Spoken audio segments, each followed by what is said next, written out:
teams have switched sides. They're ready to go. We're here in Wolfeboro for the second period of action between Brewster and St. Paul's. Brewster will be coming from our left to right, or more from our below us, from near to far. St. Paul's will be going from right to left, or if you will, from far to near. They trail 2-0, but are on the power play for 30 more seconds. Or under 30 seconds, I should say, with Brady Hoff in the box for a late period penalty. Brewster capitalized on similar scenario where they were on the power play in the first. They got to go from Pete Stanger to go up 1-0, and one shortly thereafter by Luke Lynn to put them up 2-0. St. Paul's getting squared away here. It's Howden from the line. Standing in front was Schubert, but Sam Levecchi, who knows a thing or two about making saves, is able to see that one and stop it. Levecchi, I should have. I glanced at the New England goaltender saves leaderboard, and his name rather high on the list. I want to say third or fourth. I should have wrote it down. I didn't. We had a long weekend this weekend, and I guess I got a little lazy. Back on this puck is Hemp, the power play over. So we're back to 5-a-side to start this second period. We can really get things rumbling.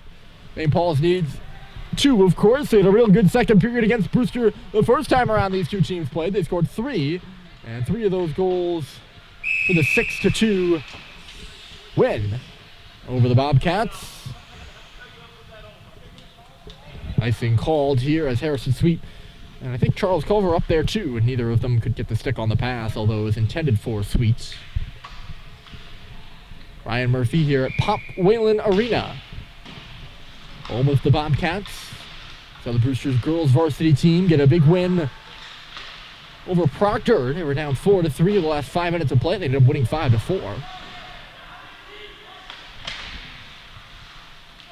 Knocked out to center. Here's Culver getting those legs moving. Drew Naylor is back.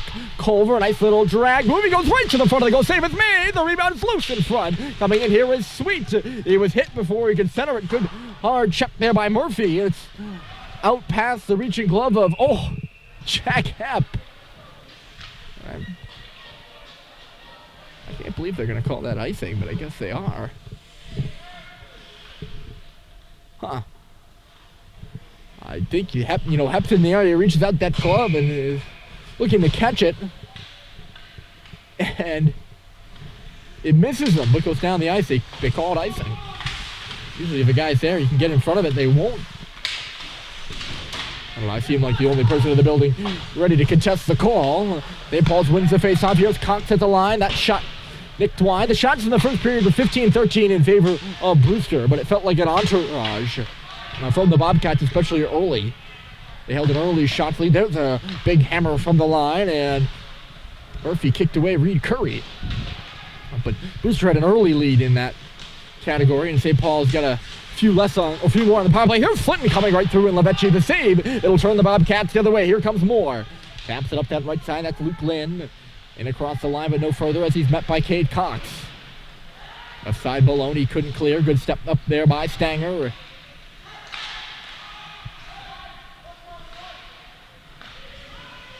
It seemed like Brewster was getting everything to the front of the net, and St. Paul's just wasn't.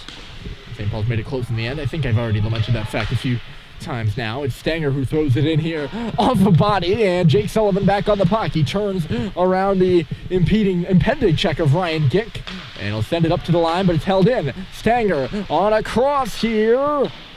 That player not on my... Oh, no, it's not 14. It's Brady Hoff, number 24.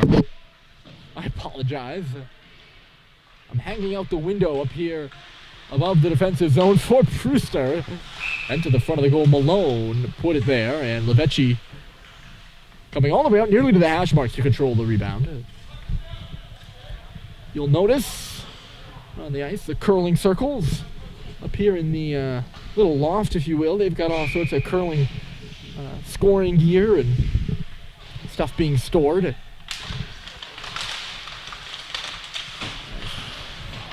We're on the banks of Lake Brunipisaki. Not literally, but figuratively. And curling popular. Look out! Right in on goal. Murphy makes the save. The rebound's loose in the crease. And the Brewster bench thinks it in. That was Stephen Kelly coming in on a breakaway. The rebound pop free, Reed Demain. I think it was Demain or Sikic. Both hammering away, looking to make it 3-0 Brewster.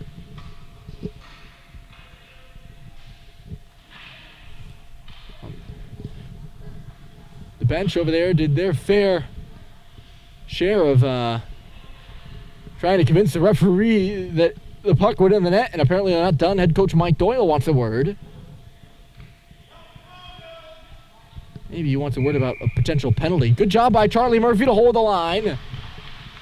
He was down and out there. He could make at least 3 saves while he was down. 2. Frechette just a chopping backhander, hustling up there as Seibold. He gets ahead of the play, negates the icing. Good work by the old 100 Club member, a Vermont native. Here's Frechette to the face-off circle. Just intercepted there by Jack Murphy. Down in the middle there, it's Sikic, knocked off of his stick. In low here for Seibold, just ahead of him. Richard will hold it at the line. Back there for Mick Frechette, a shot, and getting a tip on it in front is Seibold. It goes up off of his stick. I don't know if Levetsky ever got a piece on that. I think it just went off Seibold, sticking up and on a play. Face off over to the right of the Brewster goaltender. Still 2-0 Bobcats. Schubert set up behind Owen Sweet here for the draw. And St. Paul's wins it. It's Hepp. Fired one off of, or missed Halliday. Halliday sends it off the back of the goal to the line here for Russell into the fray. It bounces up there at the face-off circle. And Daubert finds it. Russell fell, and it's knocked right by him. Hepp will circle back with him, or this one. Liam Moore giving chase as Jack Hepp lugs the puck, leaves it to Halliday there, trying to send one back through traffic. It was knocked down by Stanger. Bobcats looking to go the way. It's Brett Daubert on the right side. Russell watching him. Daubert a shot, and it's absorbed by Charlie Murphy. St. Paul's tried to give and go with Hepp skating the puck through the neutral zone. He found Halliday standing on the blue line.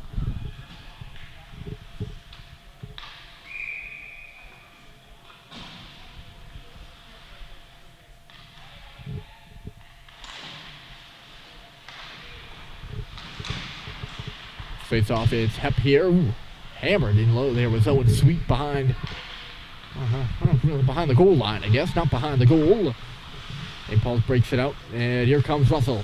He'll lead it to the zone. Swing and a miss there on the shots. There's Russell again at the face-off circle. That one off the stick of Halliday.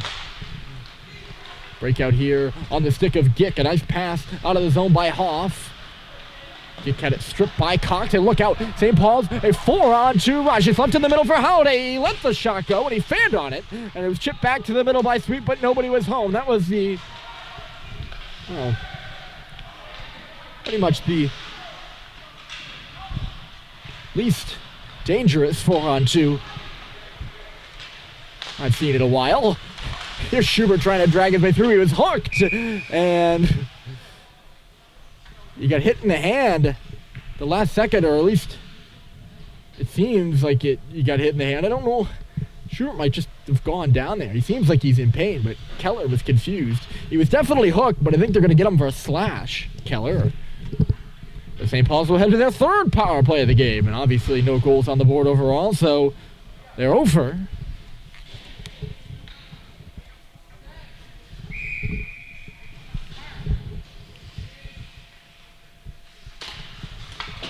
I think they've got to make do on that at some point. Hepp just barely keeping that puck in at the line. Chipped up to the line there by Stanger, but not outgloved down by Russell. Try to dandy move, or a fancy move, I should say, at the line. It didn't turn out so dandy. And now a penalty against St. Paul's.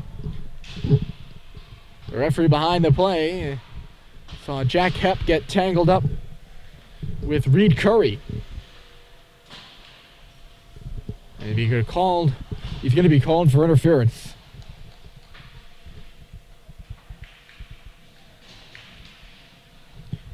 So for the second time tonight, we'll have 4-on-4. This has already happened once. The Big Red going on the power play and 20 seconds in or so taking a penalty and losing that man advantage. Of course, Brewster scored on the power play that came after the Cox a shot. Steered aside by Levechi. Of course, Brewster scored on the power play that came after the 4-on-4, I believe. Cox a little chip and chase. He's torn down, and yet another penalty. That'll send the Big Red to a 4-on-3 power play for no more than 1:17, which is quite a long 4-on-3 man advantage. I don't think there's much doubt about that one. The penalty's coming fast and furious here. Back in the box again is Luke Lynn. It's his first penalty of the night. I apologize. So he's not back in the box. So great opportunity here. The Big Red have struggled to get a goal in this game. And on a 4-on-3 man advantage, we'll see what they can do. Flint a drive. He scores. That didn't take long. It's a power play goal and an absolute howitzer from Cooper Flinton. He pointed to JT Holiday afterwards, who put it on a tee. He beat Sam Levechi clean. Beat everyone on the ice clean. It's his 10th goal of the year, and St. Paul's on the board.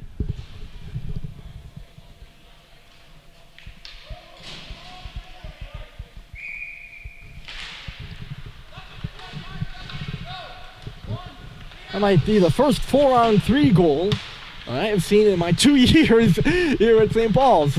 A big goal for the Big Red. We're back to 4-on-4 for 1:11. And I guess that is just the power play mentality for St. Paul. Give it to Flint and he hammers it. That one not a wrist shot. He's got a pretty good wrist shot too. Russell is hooked there. Probably could be a penalty down there. On that one, they've decided to put the whistle away, which might not be a bad idea. We've had 2 power play goals in this one here. Stanger at the line. They work it around on the 4-on-4 here. The shot came through traffic. Hit up high and going down hard. There was Curry in the defensive zone. No high sticking call on that one. Stadheim carrying, torn down, but it's after the whistle, so it won't matter.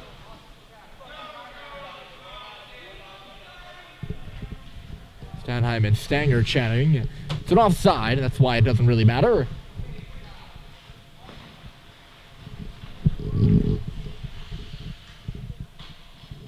You know, on a 4-on-3 like that, there's not many guys out there. I guess to use all that open space, and St. Paul's did a good job of I think they had 2 guys in front of Levechi. Or if you will play this one on the stick of Sullivan. I think Brewster will have an abbreviated power play for 20 seconds. Oh, here comes Flinton again. He shoots, and a save is made. He goes careening into the side of the goal as Murphy tore him down. Flinton had a lane to the net there, and he just decided to hold up and hit the bottom of the face-off circle and let a shot go. The only goal of this period.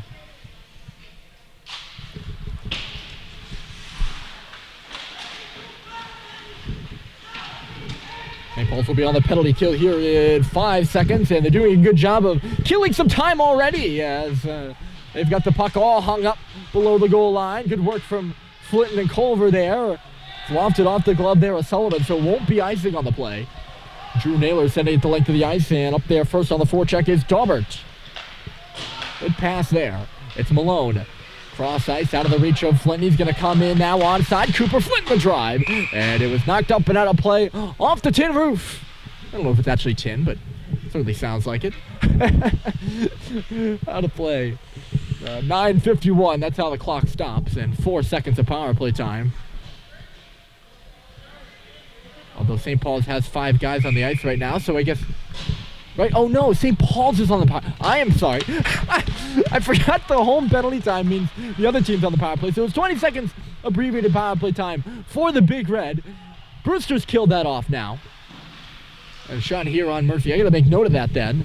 But St. Paul's had a short power play after we went back to 4-on-4. So this took us back to 4-on-4, and then we went to 5v4 in favor of SPS.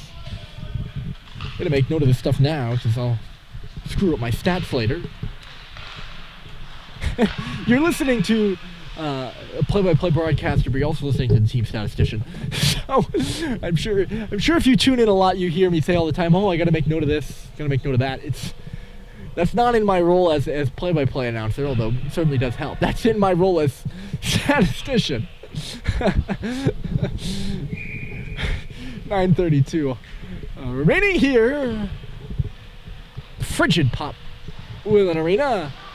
Shot off the face-off. It was knocked away, and here comes Schubert. He's got a chance for a break from the face-off circle in. A backhander. He never got the shot off. Laying out there was Stanger. He was the guy who had his shot blocked at the right point. And it went off of Schubert's ankle. He picked it up at the face-off circle, as I mentioned. Tried to go to the backhand, but never really could elevate it around Levecchi. Look out here, it's Lynn. Now a shot comes off the back glass, and it's just shoveled on the outside of the cage by Hoff. Really buried by Schubert at one end, and then Brewster comes the other way, and Luke Lynn crossing Main Street, it seems, and I don't know if Murphy got a piece of it or he just put it wide. It went wide eventually and created a secondary opportunity for Hoff. Ultimately created a face-off to the left of Murphy's cage. It's still 2-1. Shot from Murphy was blocked loose in the middle. Of course, I'm talking about Jack Murphy, number 3 on right defense for the Bobcats. Net off its moorings here again. I had to hold myself from saying Wildcats. There are a lot of Cats mascots in the Lakes region. You have Vermont Academy, they're the Wildcats. You have Kimball Union, who's not, weirdly, I remember the Lakes region, but they're not up on the Lakes region flags over there. Of course, St. Paul isn't either, but they're a recent addition, so there's an excuse for that. Yes, Kimball Union, also the Wildcats. Into the glove here of Murphy as it's just chased to the goal by Reed Curry. And then Brewster the Bobcats. That's a real analysis you all come here for. Mascots of the Lakes region. Puck in the center here, a spinning shot never went, and then another rebound opportunity on that far post. Murphy, I think, had to make a save there. Russell going to hold on to the puck here and try to settle things down on the breakout. It ends up being a long stretch pass. Frechette battling for it there in front of the St. Paul's bench. Probably noticed, but the benches are rather small here, so tight quarters over there. It's Seibold at the circle. He finds Richard, who shoots, and a save is made. The rebound up in the air. Richard is pushed out of the fray, and that's going to be a penalty against Brewster, I would assume.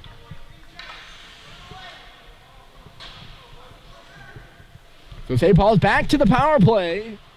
Technically didn't score on their last opportunity, but the opportunity before that, the 4-on-3, they did.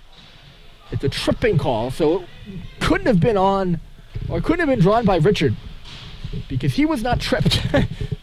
Unless my definition of tripping has changed.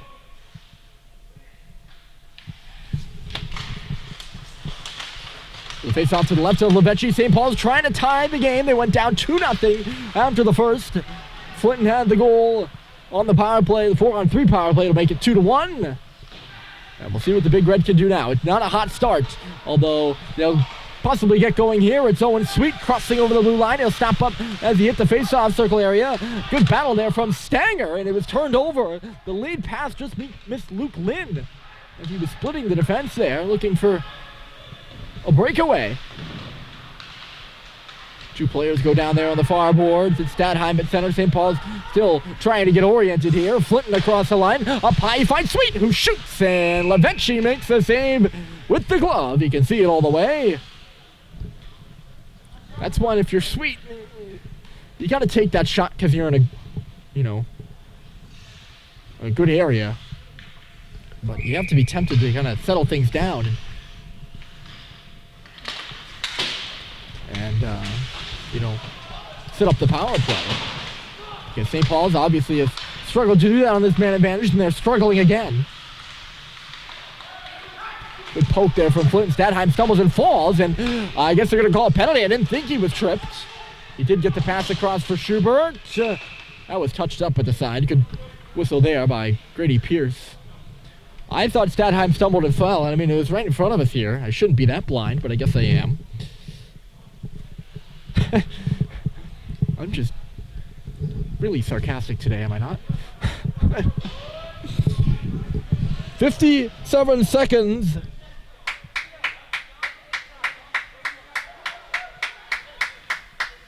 Of 5-on-3 time. It's Daubert.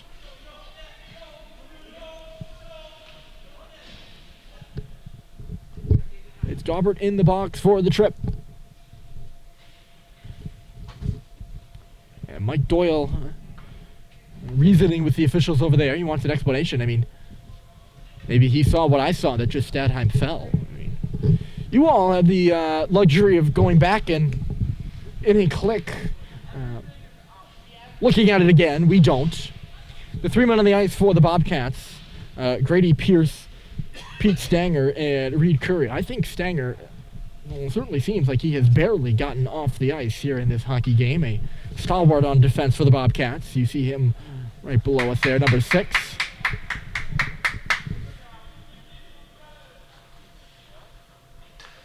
Referee an extended talk with the scorer's table there. I don't know if they've maybe assessed another penalty. Right to the goal of Schubert, and Levechi sharp. He makes the save off the face-off. Schubert again tosses it blindly to the middle. It'll come far side for Halliday. They get set up. They got plenty of time here in the 5-on-3. 46 seconds. I don't know why you don't hand it off to Flinton again. And line it up. Flinton and Halliday playing catch. Flinton this time a wrist shot, dribbling. The save is made. Chase back to the front of the goal. Levechi comes across to shut down Schubert and knocks the net off in the process. I don't think that shot by Flinton ever made it to the goal, but it kicked near side here for Owen Sweet, who's positioned on the goal line.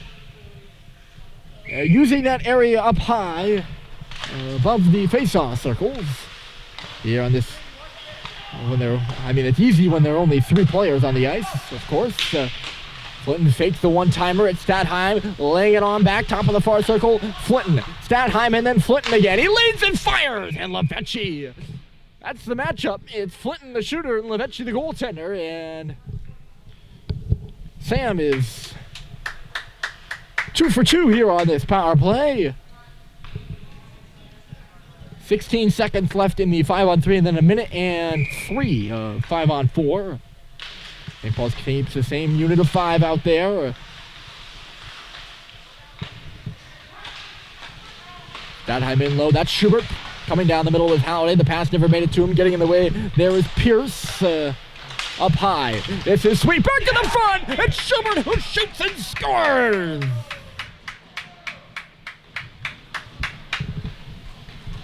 Special team shooting Brewster in the foot again. It's a 5-on-3 goal for the Big Red. Good quick passing around. It's Sweet who finds Schubert on the doorstep. And Schubert gets his second goal in this building in as many games. And it's 2-2. And they've taken both penalties off the board here. That, of course, is incorrect. They need to add one back. It's not 5-on-5. That was maybe the 5-on-3 had just expired. I bet that's what it was. So unlucky for St. Paul's. They wanted a minute more of power play. Had that, I guess, that pass or that shot or whatever you want to say, gone a split second quicker. It's 2-2, a brand new hockey game here from Wolfeboro. Brewster went up 2-0 early, but St. Paul's has taken the majority of the second period, but they have tied it. This one right at us. Goes over the glass right below us, actually, here. It's nearly hit last year. I remember standing on the stairwell over there. It's not a 5-on-3 goal. It's a power play goal. And Flinton and Sweet will pick up assists on that, if I'm not mistaken. I know Sweet will for sure. Draw win clean there from Flinton. Here's Happy, holds and fires. Bouncing around. Just missed the stick of Flinton. Ever dangerous at the face-off circle. Bussey dodging a check here behind the goal. It was knocked away from Malone. Look out, it's Flinton, but it just bumbled away from him. It bumbled away from Kelly in neutral territory too, and Flinton will turn it the other way. Gets away from a check. Cooper Flinton behind the goal.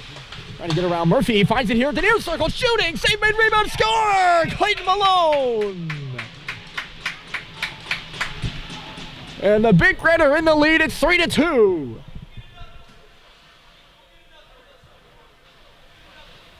And maybe some confidence restored on the bench. Their first even strength goal of the hockey game. Some good work by Cooper Flinton to come back in neutral territory, taking it off the stick of Stephen Kelly after he himself lost it. He got the play started by breaking in. Nice feed from behind the net. I don't know if that was Malone. I think it was. Malone behind the goal, found Flinton for the shot, and then picked up his rebound in front and tucked it around Levechi. He turns this one aside to Sam Levechi. Seen a lot more pucks here in the second period. We've seen a few go in behind him. It's 3-2 St. Paul's now. Brewster, short-staffed as I mentioned, has seen a 2-goal lead trickle away. A 4-on-3 goal, a power play goal, and an even strength goal for the Big Red. Shot off the wing side there by Gick. The rebound comes free. Harrison Sweet trying to get in front of Stanger, who did a good job of getting back on that. Brewster will control. Flipped across the ice there by Gick. Pierce on the near side. Tipped at the red line by Hoff. He'll get the puck deep. Gick is the forechecker, and Alex Levine is back for it. Gick took the puck away from Levine, but Levine steals it right back. He'll just backhand it on around. I don't think Frechette was ready for it, but he'll get over there. Takes a hit. Ooh. Taking a few strides to come across the ice there with Sikic. And I think Frechette just got out of the way of that one. Look out here at Schubert. He got some space now. Joe Schubert a shot. Rebound. It's loose there. And a swing and a miss by Howday in front of the goal. The other way goes Curry. Reed Curry on the right side. It's Sikic across the line. Back to the front here. Just goes in behind the Brewster goal. Cox found that centering pass. Got it to the line. Unable to receive it there is Howday. Sullivan pasted his man to the wall there. He's a little bit early though too. And Mike Doyle on the Brewster bench was hollering for a penalty. He really had a case. As the puck was nowhere near that play. Broken out off the wall, but the tip from Curry in neutral territory missed. Here's Cox swinging around with it. Cade Cox getting in. Look out here. Cox across the middle. He puts one right into the glove of Levechi, who flashes the leather there. Both these goalies have had a lot of pucks, I feel.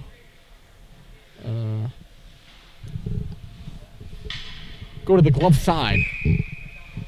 I'm always, again, long-time listeners will know I have a number of times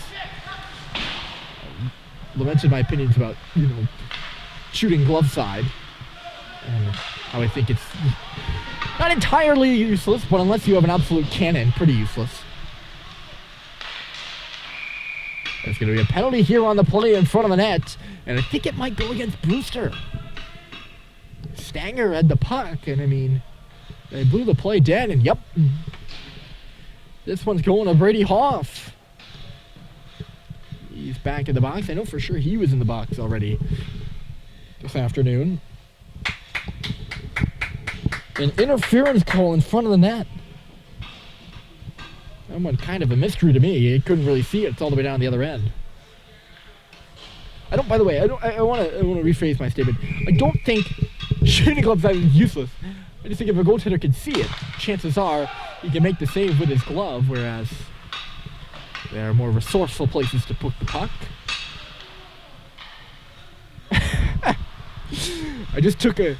I took a stance against where shooters should. I took a stance about where shooters should shoot the puck, having never set foot on the ice myself. That's a good little lob play. I think that was Hep from the line.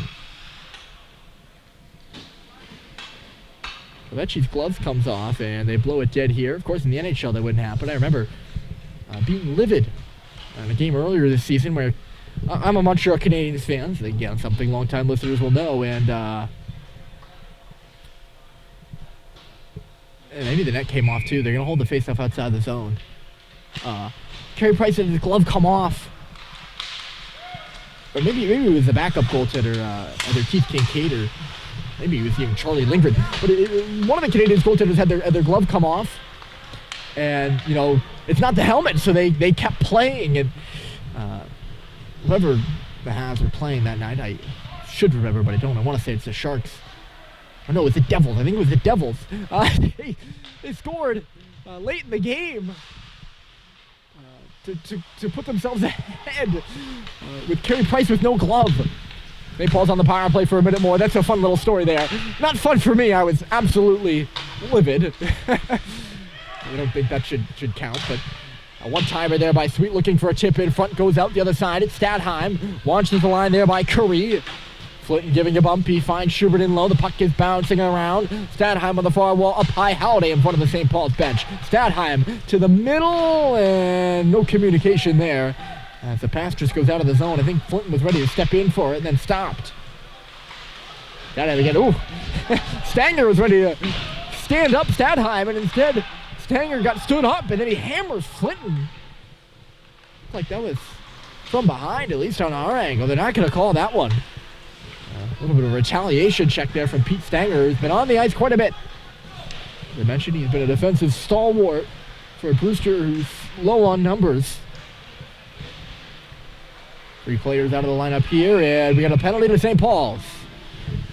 With 1 second left in the minor to Hoff, the penalty parade here in the second period continues.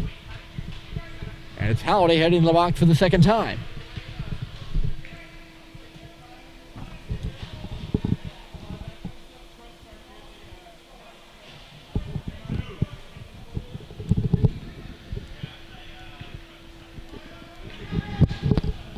There have been a lot of them here, and I don't think I have the time to count them up. 47.1 remaining in the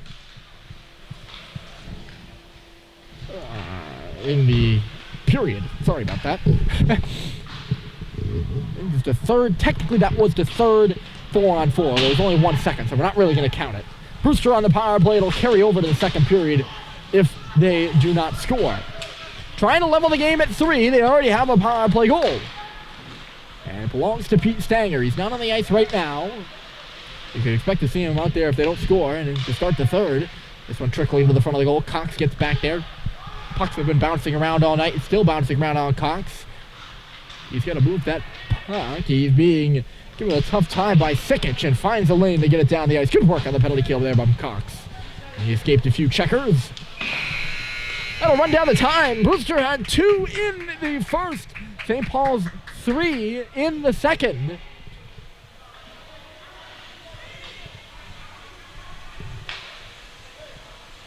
Let's see what the somewhat congregation there going on at center ice was. That'll do it here for the second period. Brewster will start the third with 1:13 of power play time. When we return, it's St. Paul's 3, Brewster Academy 2 here from Wolfeboro.